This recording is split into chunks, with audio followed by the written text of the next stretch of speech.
So what have I been doing to, try and on my own part make sure there's a smooth operation? I got a full pack from the hospital. So when we agreed, we had to go through a whole questionnaire. They had to find out my history, my medical history. And unfortunately, because I have a bit of a high blood pressure, I have a high sugar, they had to be more careful. I did a number of blood tests. They were just checking that the blood was okay. I'm not a medical person, but I did ask them. I think it was like, I don't remember to be honest, but they had to check the blood. In the pack, the things they recommended was do exercise, keep moving before the operation. Because when you're in the hospital, I think you'll be in one place for a while. So they want your body to be in a fit position before you go into the operation. Also, they asked me to cut down on sugar because I have a high risk of sugar. So I had to cut down on sugar. I was basically eating healthy. I was eating my salads. I was eating lots of eggs. I love raw tomatoes. I'm very grateful to God that I love raw tomatoes because it's quite healthy. I was eating lots of raw food. Cucumber, avocado, fresh veg.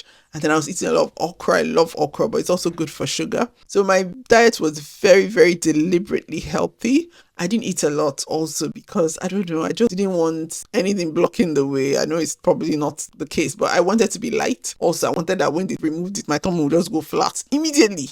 There will be no food causing any bulging. Yeah, I was eating really healthy and drinking lots of water. They recommended a lot of water. There was the usual of exercises, healthy eating, and lots of water. I didn't have time to rest. Life of a woman, there's always 101 things to do. But yeah, I'll make up for it when we get to the hospital. I think the most important thing I've been doing to prepare for it is prayers. Prayers, prayers, prayers, prayers, prayers. It's all in God's hands. And I'm just praying to God, trying to be mentally, spiritually fit and emotionally fit. Trying to, laugh it off with my daughter, just make sure she's okay. I'm like, mommy's gonna be a slim fit soon, just try and laugh it off. But it also helps me mentally and just prayers. I'm praying and asking friends to pray for me as I go into the surgery. Nothing will go wrong. It will end in praise. Said my final good night to my daughter. I told her I'll speak to her before the surgery. I pray I can because it's going to be early in the morning. My neighbor has volunteered to drive me to the hospital, which is so nice of her.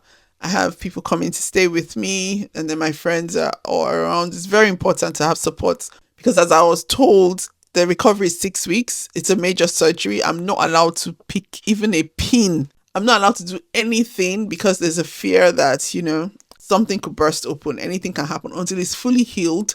I'm not allowed to do any work, lifting, unnecessarily bending, unnecessarily climbing. So I had to have an adult taking care of me. And that's one difficulty when you're a single mom. You